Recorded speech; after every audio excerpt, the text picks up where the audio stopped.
Hello students, good morning. હું છું ધર્મેશ કંથારિયા અને દીપમ ઇંગ્લિશ ઇન્સ્ટિટ્યૂટ વડે સંચાલિત આપણી યુટ્યુબ ચેનલ દીપમ જ્ઞાન ક્રાંતિમાં હું આપનું હાર્દિક સ્વાગત કરું છું. અને એઝ તમે સ્ક્રીન ઉપર જોઈ શકો છો, આજે આપણે ફરીથી ભણીશું ભારતીય બંધારણ અને એની અંદર આપણે અભ્યાસ કરવા જઈ રહ્યા છીએ બંધારણ ગઠન માટે જે વિભિન્ન સમિતિઓ બનાવવામાં આવી, જે પેટા સમિતિઓ બનાવવામાં આવી, તેના અધ્યક્ષ વિશેની માહિતી આજને આપણે આજના આ વિડીયોમાં જોવા જઈ રહ્યા છીએ. મિત્રો, ફક્ત આજના વિડીયોમાં તેમની સમિતિના નામ અને પેટા સમિતિના અધ્યક્ષનું નામ નહીં, પરંતુ તેમના વિશેની થોડી ઘણી માહિતી પણ મેળવવાનો પ્રયત્ન કરીશું. તમે સ્ક્રીન ઉપર જોઈ શકો છો કે બંધારણ ગઠન માટે વિભિન્ન સમિતિ અને પેટા સમિતિના અધ્યક્ષની યાદી આપણે જોઈશું. તો પહેલી વસ્તુ એ જાણજો મિત્રો કે આપણું જે બંધારણનું ગઠન છે એ ગઠન કરવા માટે 22 સમિતિઓની રચના કરવામાં આવેલી. મિત્રો, કેટલી સમિતિઓ?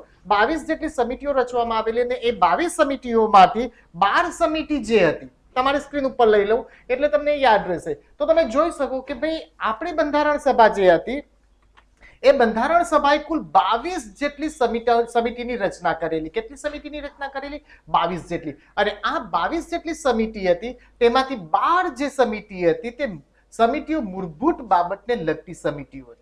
યાદ રાખજો મિત્રો, આવા પ્રશ્ન પણ હવે અઘરા પેપર કાઢવા માટે પ્રશ્ન પૂછી શકાય કે ભાઈ બંધારણ ગઠન માટેની જે વિભિન્ન સમિતિઓ બનાવવામાં આવી તે કુલ કેટલી સમિતિઓ બનાવવામાં આવી? તો આપણો જવાબ હશે કે એના માટે 22 સમિતિઓ બનાવવામાં આવી અને એમાંથી 12 સમિતિઓ જે હતી તે મૂળભૂત બાબતની હતી અને બાકીની જે 10 સમિતિઓ હતી એ 10 સમિતિ જે હતી તે કાર્યવાહીને લગતી સમિતિઓ હતી. કે કાર્યવાહી કયા પ્રકારની થાય, મીન્સ પેટા સમિતિઓ હતી. ટોટલ 22 માં 12 મૂળ અને બાકીની 10 જે હતી તે પેટા સમિતિ હતી. આમાંથી કેટલીક જે મહત્વની જે સમિતિઓ જે છે એ મહત્વની સમિતિઓ વિશે આપણે અહીંયા આગળ નજર રાખી લઈએ. એની અંદર આપણે જોઈશું બંધારણ સભાની કેટલીક મહત્વપૂર્ણ સમિતિ અને તેના અધ્યક્ષ વિશેની આપણે ચર્ચા કરીશું. તો આપણી પાસે આવી ગયું છે લિસ્ટ અને લિસ્ટમાં તમે જોજો પહેલું જ નામ આવ્યું છે સંઘ શક્તિ સમિતિ. સંઘ એટલે શું કે આપણે બંધારણનો જ્યારે અભ્યાસ કરીશું, આ બંધારણનો જ અભ્યાસ છે, પરંતુ જ્યારે ચેપ્ટર દીઠ આપણે બંધારણ અભ્યાસ કરીશું ત્યારે સંઘની પૂરેપૂરી વ્યાખ્યા લઈશું. સંઘ એટલે શું? તો સંઘ એટલે કે આપણો દેશ અને એની શક્તિ સમિતિ એટલે કે જે ભારતના પ્રથમ વડાપ્રધાન બન્યા હતા. તમે થોડુંક લોજિક કરશો ને મિત્રો તો પણ આવડી જશે. તો એ તમે જોઈ શકો કે સંઘ સમિતિ જે છે તે પંડિત જવાહરલાલ નહેરુ જે હતા તેના અધ્યક્ષ હતા અને સભ્યો કુલ હતા 9. હવે જે સભ્યો લખ્યા છે તમે જોઈ શકો ચોપટાની અંદર, આ 9 સભ્યો જે હતા તેની અંદર કોણ આવશે? અધ્યક્ષ પણ આવશે. જે લિસ્ટ આપ્યું છે મેં અધ્યક્ષ સાથેનું લિસ્ટ આપ્યું છે.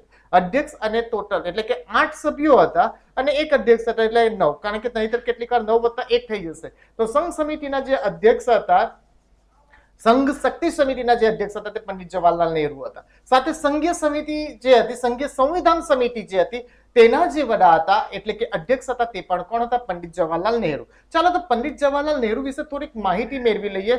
તો હું જરાક બધું સાફ કરી નાખું તો તમે જોઈ શકો આ જે માહિતી આવે છે એ માહિતી મેં ક્યાંથી લીધી છે તમે જોઈ શકો કે મેં વિકિપીડિયા ઉપરથી જ લીધી છે, એટલે કે એમાં કોઈ વસ્તુ ખોટું થવાની આશંકા નથી. તમે જોઈ શકો કે આપણા જે વડાપ્રધાન હતા, ભારતના પ્રથમ વડાપ્રધાન પંડિત જવાહરલાલ નહેરુ જે હતા, તેમનો જન્મ જે છે ક્યારે થયો હતો? તો તેમનો જન્મ થયો હતો 14મી નવેમ્બર 1889. આ ધ્યાન રાખજો. અને તે અલ્હાબાદમાં તેમનો જન્મ થયો હતો કે જે આપણે આગ્રા કહી શકીએ. અને તેમનું મૃત્યુ જે છે તે 27મી મે 1964 ના દિવસે લગભગ 74 વર્ષની ઉંમરે તેઓ મૃત્યુ પામ્યા.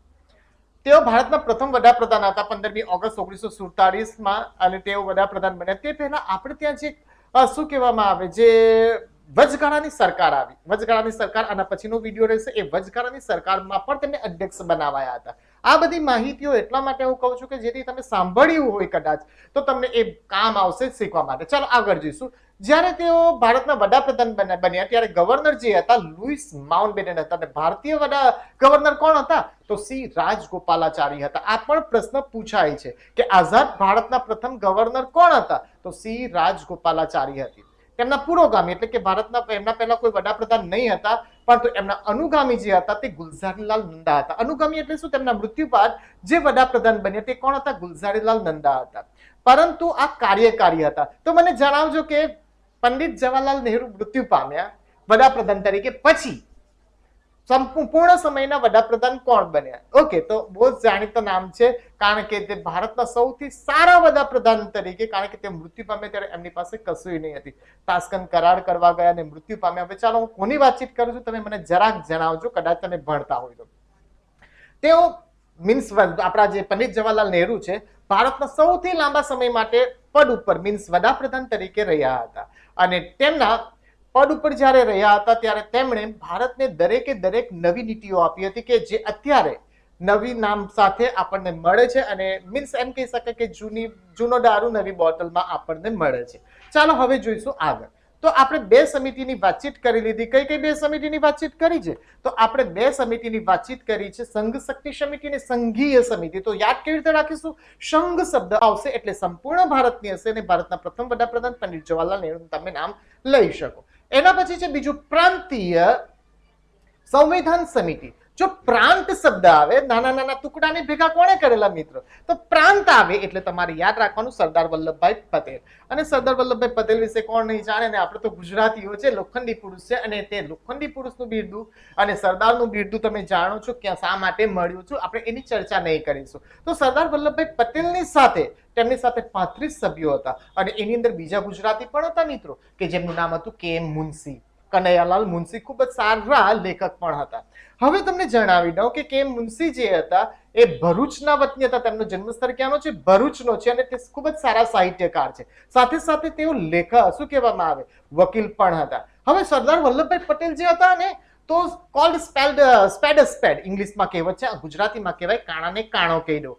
બધાને જ મોઢા ઉપર ચડાવી દેતા. પરંતુ સાથે સાથે એક સાહિત્યકારને પણ મૂકી દેવામાં આવે. શા માટે સાહિત્યકારને મૂક્યા? કારણ કે સાહિત્યકાર પાસે સારી મીઠી ભાષા પણ હોય અને જ્યારે સરદાર વલ્લભભાઈ પટેલ જે હતા પોતાની સીધી વાતો, મીઠી તો નહીં કહેવાય, સીધી વાતો હંમેશા કડવી હોય, જણાવતો ત્યારે લોકોને નહીં પસંદ પડતો તો તેમને સંભાળવા માટે સાથે કોણ રાખ્યા હતા?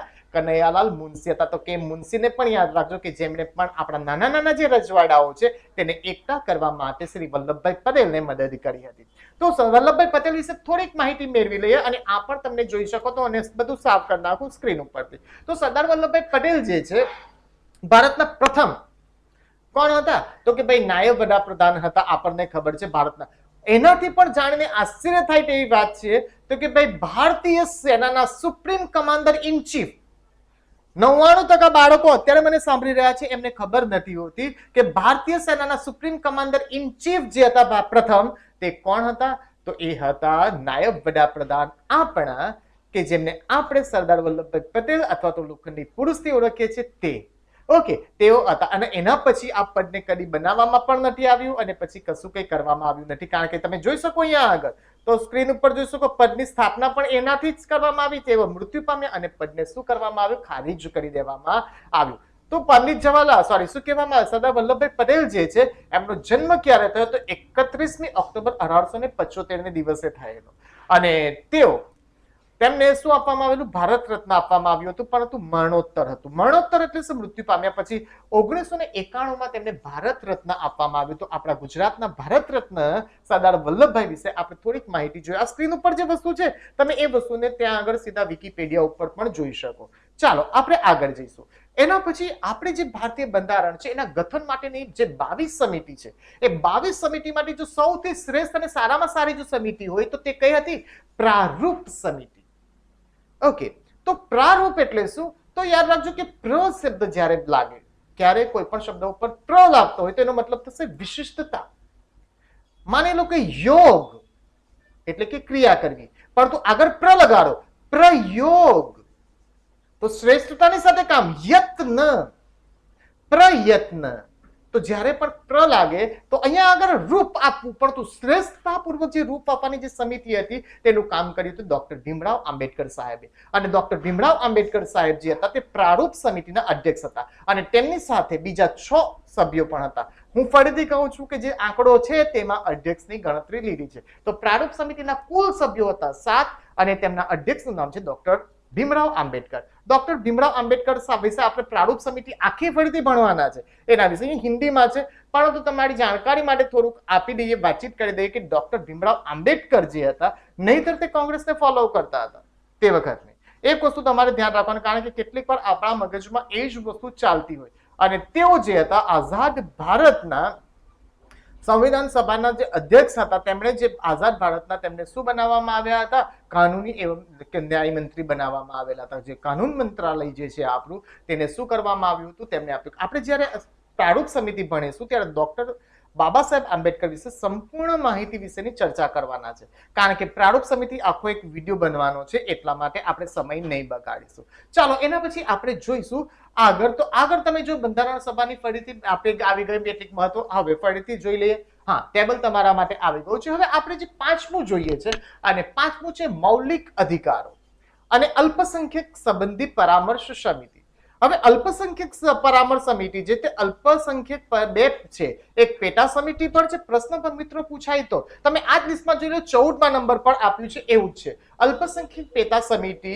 પેટા સમિતિમાં HC મુખર્જી, હરેન્દ્ર કુમાર મુખર્જી, એમનું આખું નામ છે શું છે? હરેન્દ્ર કુમાર મુખર્જી, અને તેઓ વેસ્ટ બેંગોલના ત્રીજા ગવર્નર હતા, મીન્સ રાજ્યપાલ હતા. ઓકે, આપણે એની ચર્ચા ત્યાં આવશે ત્યારે ચર્ચા કરીશું, લાંબી ચર્ચા નહીં કરીશું. તો મૌલિક અધિકારો, આપણને જે મૌલિક અધિકારો મળ્યા છે અલ્પસંખ્યકો, કે જે આપણને એવું લાગે છે કે સરદાર વલ્લભભાઈ પટેલે જ્યારે રજવાડાને મળાવ્યા, પરંતુ અલ્પસંખ્યકો સાથે તેમણે બદતમીઝી કરી હતી. પરંતુ એ યાદ રાખજો કે અલ્પસંખ્યક સંબંધી પરામર્શ સમિતિ પણ જે હતી તેના અધ્યક્ષ શ્રી વલ્લભભાઈ પટેલ જ હતા. તેમની સાથે બીજા 53 સભ્ય હતા, અને એ 54 સભ્ય આપણા મૌલિક અધિકારીઓ અને અલ્પસંખ્યક માટે કામ કરી. આપણે સરદાર વલ્લભભાઈ પટેલ વિશે જોયું છે.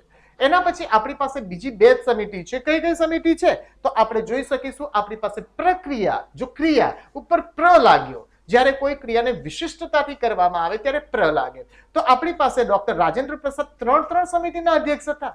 આજે બંધારણ સભાની જે 22 સમિતિઓ હતી તેમાંથી 3 સમિતિના અધ્યક્ષ ડોક્ટર રાજેન્દ્ર પ્રસાદ હતા. હવે તમને થશે કે શા માટે ડોક્ટર રાજેન્દ્ર પ્રસાદને રાષ્ટ્રપતિ પદનું શું આપવામાં આવ્યું છે પદ, તેની તમને માહિતી. અહીંયા આગળ બે સમિતિ છે, પ્રક્રિયા નિયમ સમિતિ અને સંચાલન સમિતિ, અને સાથે સાથે નીચે આપ્યું છે તદર્થ સમિતિ. અને આ તદર્થ સમિતિ રાષ્ટ્રધ્વજ સંબંધી અને તદર્થ સમિતિ જે છે એ તદર્થ સમિતિ સૌથી વધુ પૂછાતી સમિતિ છે કોમ્પિટિટિવ એક્ઝામિનેશનની અંદર. એ તમારે ધ્યાન રાખવાનું છે. તો કઈ ડોક્ટર રાજેન્દ્ર પ્રસાદ પાસે? તો કે ભાઈ પ્રક્રિયા નિયમ સમિતિ, સંચાલન સમિતિ, રાષ્ટ્રધ્વજ સમિતિ, તદર્થ સમિતિ. ઓકે, આ જે છે આ 3 સમિતિના અધ્યક્ષ હતા ડોક્ટર રાજેન્દ્ર પ્રસાદ. હવે ડોક્ટર રાજેન્દ્ર પ્રસાદ વિશે માહિતી મેળવી લઈએ કે ડોક્ટર રાજેન્દ્ર પ્રસાદનો જન્મ જે છે 3 ડિસેમ્બર 1984 ને દિવસે થયેલો. ક્યારે? 3 ડિસેમ્બર. ઓકે, અને 36 ડિસેમ્બર આપણે આપણા ભારત દેશના માટે કાળો દિવસ તરીકે ઉજવીએ છીએ, અને 28મી ફેબ્રુઆરી 1963 ને દિવસે તેમનું મૃત્યુ થયું હતું. ઓકે, તેઓ શું હતા? તો એ ભારતના રાષ્ટ્રપતિ બન્યા હતા, અને તેઓ જે રાષ્ટ્રપતિ બન્યા ત્યારે તેમની સાથે અનુગામી તરીકે ડોક્ટર સર્વપલ્લી રાધાકૃષ્ણન હતા. અને ડોક્ટર સર્વપલ્લી રાધાકૃષ્ણનને આપણે શા માટે યાદ કરીએ છીએ, કયા દિવસ માટે ઉજવીએ છીએ તે તમને યાદ હશે. ઓકે, અને તેઓ જે છે પહેલા આપણા કૃષિ મંત્રી પણ હતા. તો યાદ રાખીશું કે ભારતના પ્રથમ કૃષિ મંત્રી કોણ હતા? તો ડોક્ટર રાજેન્દ્ર પ્રસાદ. આપણા જે પ્રથમ કૃષિ મંત્રી હતા તે ડોક્ટર રાજેન્દ્ર. એના પછી ઝંડા સમિતિ, જેવી રીતે મેં તમને વાત કરી કે તદર્થ સમિતિ. આ તદર્થ સમિતિના જેટલો વધારે પ્રશ્નો પૂછાય છે એટલા જ વધુ પ્રશ્નો તમને ઝંડા સમિતિના નામ વિશે પૂછાય છે. તો ઝંડા સમિતિ જે છે એના અધ્યક્ષનું નામ હતું જે.બી. કૃપલાણી. કોણ હતું? જે.બી. કૃપલાણી હતા. અને જે.બી. કૃપલાણી તમે જોઈ શકો તો અહીંયા ગાડી તેમનું પૂરેપૂરું નામ છે જીવતરામ ભગવાનદાસ કૃપલાણી. અને તેમની યાદની અંદર આપણા ભારત દેશે 60 પૈસાની ટિકિટ પણ બહાર પાડી હતી ભારત સરકારે. ઓકે, અને તેમના પત્નીનું નામ ખૂબ જ જાણીતું છે, સુચિતા કૃપલાણી જે છે એમના પત્ની હતા. તેમનો જન્મ 11 નવેમ્બર 1888 ને દિવસે થયો હતો, અને તેઓ 1982 એટલે કે 93 વર્ષ જીવ્યા હતા, 19 માર્ચ સુધી. અને તેમનું મૃત્યુ થયું ત્યારે આપણું ગુજરાત તેની સાથે કનેક્ટેડ હતું, અને તે આપણા અમદાવાદમાં મૃત્યુ પામ્યા હતા. ગુજરાતના આપણા અમદાવાદની અંદર મૃત્યુ પામ્યા હતા. એના પછી આપણે વાતચીત કરીશું, બધું સાફ કરી નાખું તો વધારે મજા આવશે અભ્યાસ કરવા માટે. આપણે છેલ્લે જોયું છે ઝંડા સમિતિ, અને ઝંડા સમિતિના અધ્યક્ષ જે હતા તે કોણ હતા? જે.બી. કૃપલાણી. એના પછી આપણી પાસે માલવંકર સાહેબ આવશે કે જેને આપણે બીજા કોઈક નામથી બીજા કામ માટે પણ જાણીતી છે, એ તમે મને જણાવશો. તો સંવિધાનના કાર્ય સંબંધી સમિતિ જે હતી, સંવિધાન શું કામો કરશે એના સંબંધી સમિતિ હતી, તેના માટે આપણી પાસે છે જીવી માલવંકર. કોણ છે? જીવી માલવંકર તેના અધ્યક્ષ હતા. તો આ જે જીવી માલવંકર છે એના વિશે આપણે જોઈ લઈએ.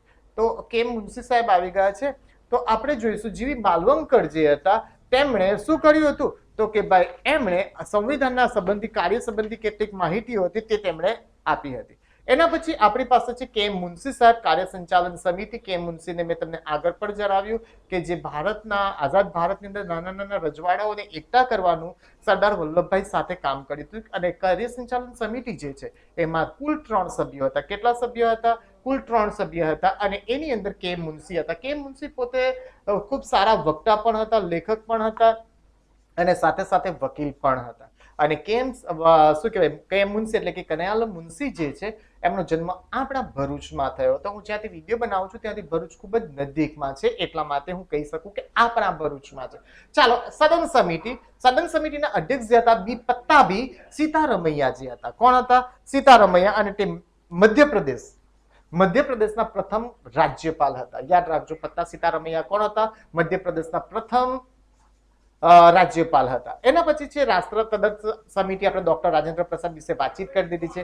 મૌલિક અધિકારી સંબંધી પેટા સમિતિ જે છે તેમાં જેબી કૃપલાણી છે. જેબી કૃપલાણી વિશે પણ આપણે થોડી ચર્ચા કરી છે. અને છેલ્લે છે અલ્પસંખ્યક પેટા સમિતિ. એચ.સી. મુખર્જી. એચ.સી. મુખર્જીનું પૂરેપૂરું નામ છે હરેન્દ્ર કુમાર મુખર્જી અને તેઓ વેસ્ટ બેંગોલના 3જા રાજ્યપાલ બન્યા હતા.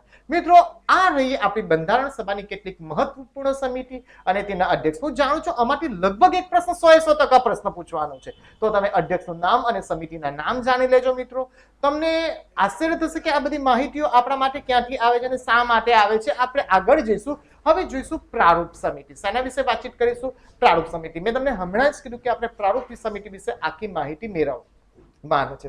તો પ્રારૂપ સમિતિને શું કામ આપવામાં આવેલું? ભારતનું બંધારણ બનાવવા માટે પ્રારૂપ સમિતિને કામ આપવામાં આવ્યું હતું. આ પ્રારૂપ સમિતિ જે હતા એના જે અધ્યક્ષ હતા તેમનું નામ શું છે? ડોક્ટર બાબા સાહેબ આંબેડકર. એમની સાથે બીજા 6 સભ્યો પણ હતા. મિત્રો, એટલે કે એમ કહી શકાય કે પ્રારૂપ સમિતિમાં કુલ 60 સભ્યો હતા. હવે જાણીને આશ્ચર્ય થશે કે ભારતનું બંધારણ બનાવવા માટે કુલ 60 દેશોના બંધારણનો અભ્યાસ કરવામાં આવેલો. આપણે આગળના વિડીયોમાં એની ચર્ચા કરી ચૂક્યા છે. તો ભારતનું બંધારણ બનાવવા માટે કુલ 60 જેટલા દેશોના બંધારણનો અભ્યાસ કરવામાં આવ્યો. અને એ અભ્યાસ કરીને આ પ્રારૂપ સમિતિએ આપણું એક સરસ મજાનું બંધારણ આપવામાં આવ્યું. અને બંધારણની અંદર એવું પણ નથી કે આ આપણું જે બંધારણ છે તે કાયમી બંધારણ છે. એની અંદર આપણે ચેન્જ પણ કરી શકીએ એવી બારી પણ રાખી. પ્રારૂપ સમિતિનું ગઠન ક્યારે કરવામાં આવ્યું? તો પ્રારૂપ સમિતિનું ગઠન 29મી ઓગસ્ટ 1947ના દિવસે કરવામાં આવ્યું. અને તેના અધ્યક્ષ તરીકે કોને સ્થાન આપવામાં આવ્યું? અધ્યક્ષ તરીકે ડોક્ટર ભીમરાવ આંબેડકર સાહેબને આપવામાં આવ્યું. હવે આ જે પ્રારૂપ સમિતિ હતી તેની પ્રથમ બેઠક જુઓ. તેની પ્રથમ બેઠક જે છે તે 30મી ઓગસ્ટ.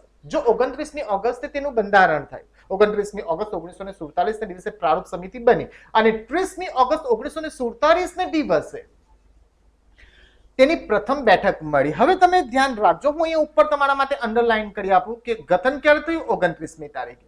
પ્રથમ બેઠક ક્યારે મળી? 30મી ઓગસ્ટને દિવસે.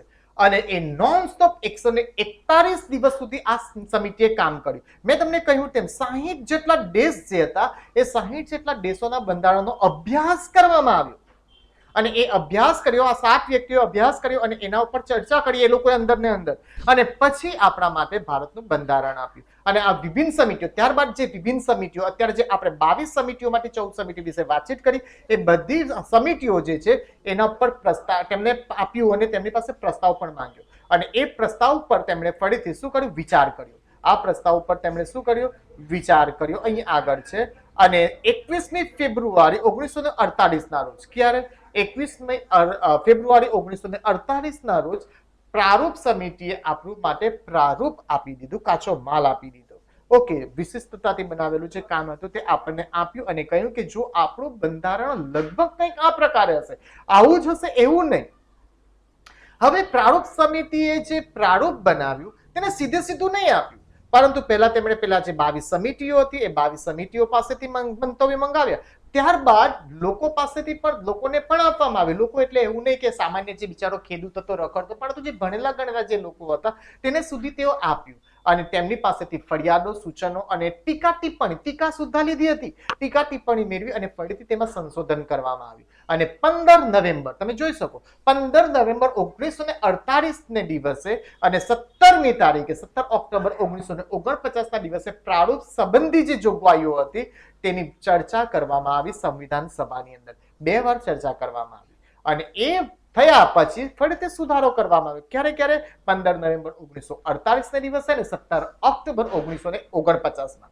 અને ત્યારબાદ ફરીથી ડોક્ટર બાબા સાહેબ આંબેડકર અને તેમની સાથેના જે 6 સભ્ય છે તેમણે આ બનાવ્યું અને આપણને એના માટે 3 વાંચન કરવામાં આવ્યા. પહેલું વાંચન 4 નવેમ્બર 1948 ના દિવસે કરવામાં આવ્યું અને એ વાંચન કર્યા બાદ એના ઉપર 5 દિવસ સુધી ચર્ચા કરવામાં આવી. હવે એનાથી બી ખતરનાક વસ્તુ છે કે બીજું વાંચન જે છે તે 15 નવેમ્બર 1948 ના દિવસે ચાલુ થયું. ક્યારે? 15 નવેમ્બર 1948 ના દિવસે ચાલુ થયું અને 16 નવેમ્બર 1949 સુધી ચાલ્યું. એટલે કે 1 વર્ષ સુધી બીજું વાંચન ચાલ્યું અને એના પર ચર્ચા થઈ. આપણું બંધારણ એમને સ્વીકારવામાં નથી આવ્યું મિત્રો, એના ઉપર ખૂબ ચર્ચા કરવામાં આવી છે. જે રીતે અત્યારે પણ નવો ખરડો પસાર કરવામાં આવે તો આપણી સંસદ ખૂબ જ એના ઉપર ચર્ચા વિચારણા કરતી હોય તેવી રીતે. અને આ જે સંવિધાન 1 વર્ષનું વાંચન પૂરું થયું અને ત્રીજું વાંચન 17 નવેમ્બર 1949 ને દિવસે કરવામાં આવ્યું. ત્રીજું વાંચન ક્યારે થયું? 17 નવેમ્બર 1949 ને દિવસે. અને આ વિચારણાને અંતે હવે અહીંયા ગાડી એક તારીખ મળે છે તેને યાદ રાખજો. 26 નવેમ્બર 1949 ને દિવસે જો 17 નવેમ્બર 1949 ને દિવસે ત્રીજું વાંચન થયું અને પછી લગભગ અઠવાડિયા બાદ 26 નવેમ્બર 1949 ના રોજ